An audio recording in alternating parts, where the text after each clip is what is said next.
As founder of the Executive Intelligence Group, Justin Menkes is internationally recognised for his work, including 2 books, evaluating C-class executives as potential CEOs using indicators that he created, measuring so-called executive intelligence. Dr. Menkes joins us today to tell us how it works. Dr. Menkes, welcome to INSEAD Knowledge. Oh, thank you for having me. Can you explain to us the concept of executive intelligence and your method of assessing it, the executive intelligence evaluation? Yeah, the concept was founded in the mid-90s when I studied under the late Peter Drucker. I got my doctorate under him in California. And his central lesson was always that the key differentiator of an effective executive is someone who knows not only what needs to get done, but how best to get it done.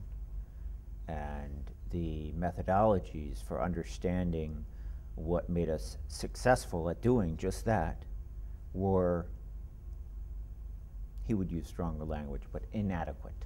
So I created a methodology called executive intelligence to help identify and better assess who was able to know what needs to get done and how best to get it done, and if they had weaknesses, which every individual human being does, what those weaknesses were and how best to address them.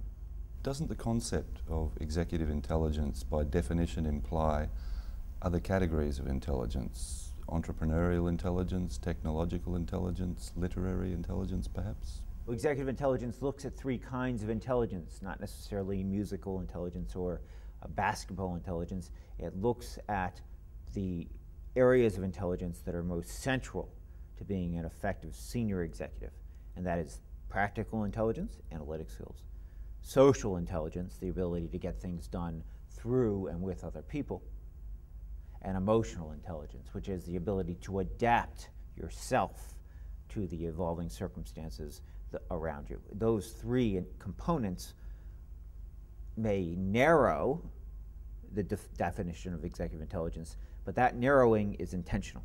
It is to sharpen, to look at only what most matters to the effectiveness of a senior executive.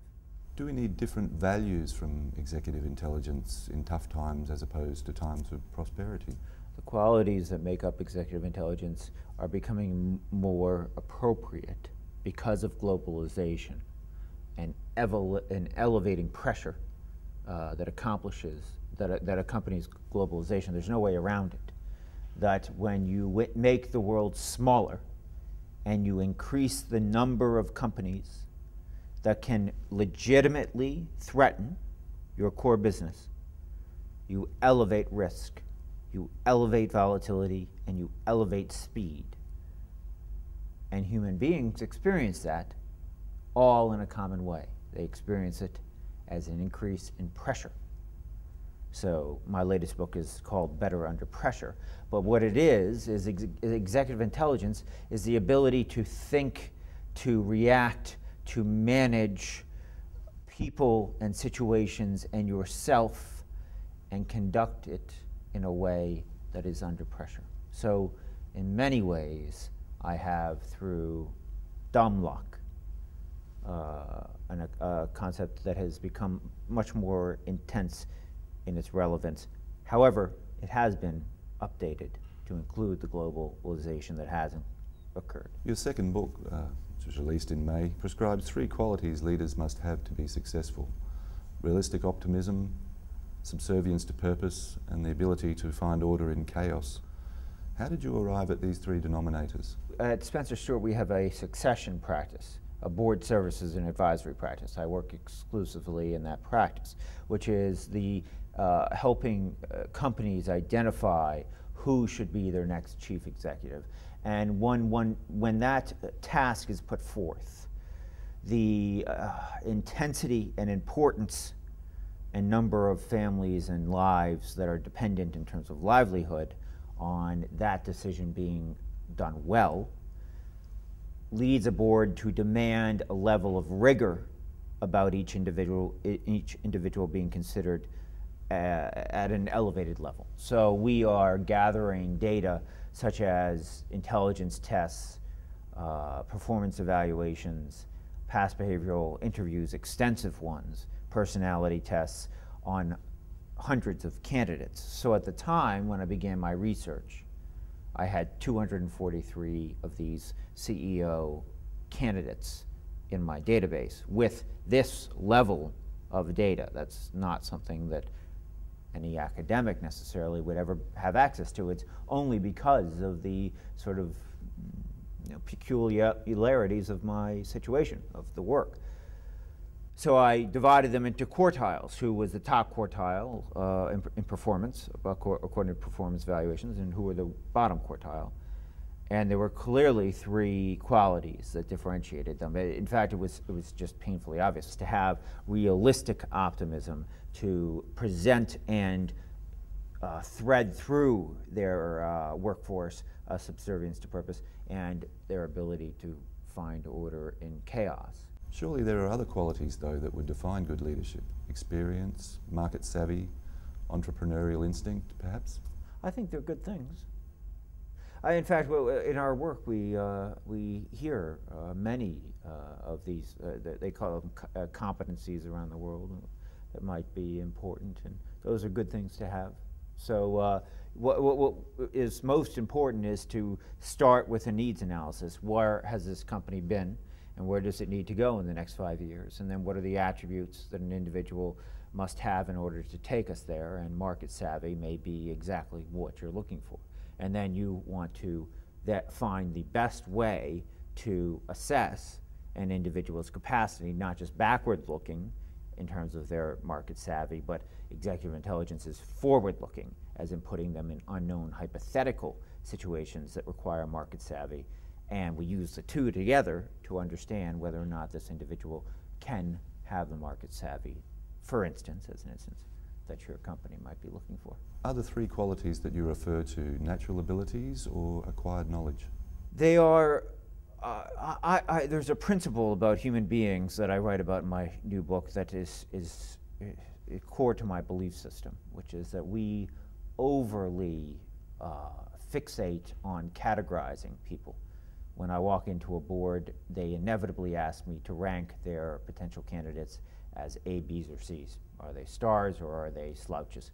And I find myself always having to help them broaden their, I guess, approach about human beings to include the context that they're in, because some people really do thrive depending on a particular need of a situation and its pressures, and others might really collapse in that particular context. So we have to help understand what brings out people's best and worst, and so that's part of what we have to do. Executive intelligence looks at people's capacities for certain things, but each one of those capacities can be learned and taught, improved upon. And in fact, if there is anything that's interesting about us as a species, it's that we have a core thirst to learn, a thirst to grow. So it's perhaps convenient that these things are learnable. What are some of the potential characteristics to be wary of when assessing potential CEOs? I think that I'm so often asked, perhaps the most frequent question I'm asked up front by a board about an individual that they've been preparing for years, and often they have been, to take over, is this person's in trouble. You know, they're having trouble. Are they worth saving? And while that is inevitably a question that requires more effort and research to answer, the single answer I give them is how much in their psychology do they blame their current circumstance and problems on themselves or on others. Because as human beings, we tend to vary drastically on how much we believe the world is and our experience in that world up to us, or we are victims of the world. If we see ourselves as victims, as the problems that are created or exist around us in our business are not our fault, but everybody else around us failing us, that type of psychology is the toughest to change. So it requires very expensive, skilled intervention to break that type of psychology. So if I'm boiling capacity to learn and grow into one quality, it would be what we just talked about. Do they see their circumstances as having some responsibility for, even full responsibility for, or do they completely disregard it? There's plenty of stress in today's market, but you have declared that CEOs can work better under extreme stress. How does this work when so much research points towards stress impeding people's ability to think clearly? One person said to me, where was it? I think it was in London. A reporter asked me, "This sounds so sad. Stress. Shouldn't we have a world of less stress? Shouldn't technology and advancement in human evolution bring about peace and harmony and a sort of calm?" But what's within that, one sees a fundamental misunderstanding of the human species, which is that we are horrible when we don't have challenge. We are horrible with nothing to do. We are miserable. When I say we are horrible, we are a miserable species when we have no purpose, when all we have to do for our day is sit on the couch and perhaps watch some daytime TV. That those human beings, on every measure, are depressed. And the happiest people are not necessarily people that are balancing their lives between jet skiing and mountain climbing, and then an occasional little work.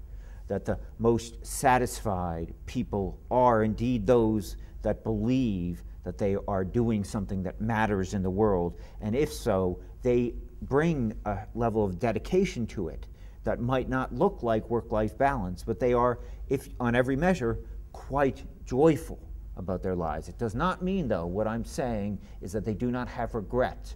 Every chief executive, and the masters included, when they look back on their lives and you ask them about the sacrifices that they have made personally in order to be the best, because if you're going to be the best, you cannot compete if you're not going to be unusually dedicated to the importance of your enterprise, which requires a lot of attention and effort. One cannot be two places at once. One cannot go to the Olympics and their senior prom. It does not work that way. We cannot choose two lives and look back on each and say, well, which one did I like better? Inevitably, these chief executives, and I'm often interviewing them because they are retiring and looking for their successor, when I ask them about their personal lives over the years, their eyes soften about the sacrifices that they have made. Would they have done it differently? Without exception, none of them say no.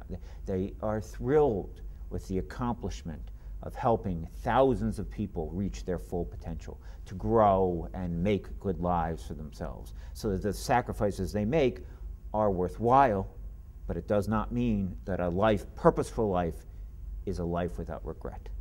Can you elaborate a little more on the CEO's ability to work positively under stress? Pressure that is negative is about preparation. An individual that is unprepared for the pressure that they are about to be put under, that is negative. That is panic. Panic is an unprepared mind, and it is ultimately the responsibility of their leader, manager, and teacher that failed them in terms of preparing them to handle the pressure. If they are panicking, that's when it becomes negative. But a well-prepared mind and a well-prepared human entering a situation of pressure can find it, and does find it, enlivening. What about the teachers of potential leaders? What do they need to address? If there's one thing that I think they need to help their potential leaders, is that they need to help them elevate. So what I see in a world of increasing pressure is that the people that do it badly have not been prepared by their teachers and mentors. So the preparation in order to do so, and I have many different exercises and tests that one can use. It's about not throwing somebody in the deep end. It is about taking the individual where they are, which is often unique to them when they begin, and elevating what they're able to do all along the way, giving them learning experiences. What did you learn from that? What would you have done differently? Okay, what are we prepared for you to try next? And doing a slow but steady elevation of challenge until they are ready to take on the deep end. Dr. Menkes, thank you for joining us on INSEAD Knowledge. My pleasure.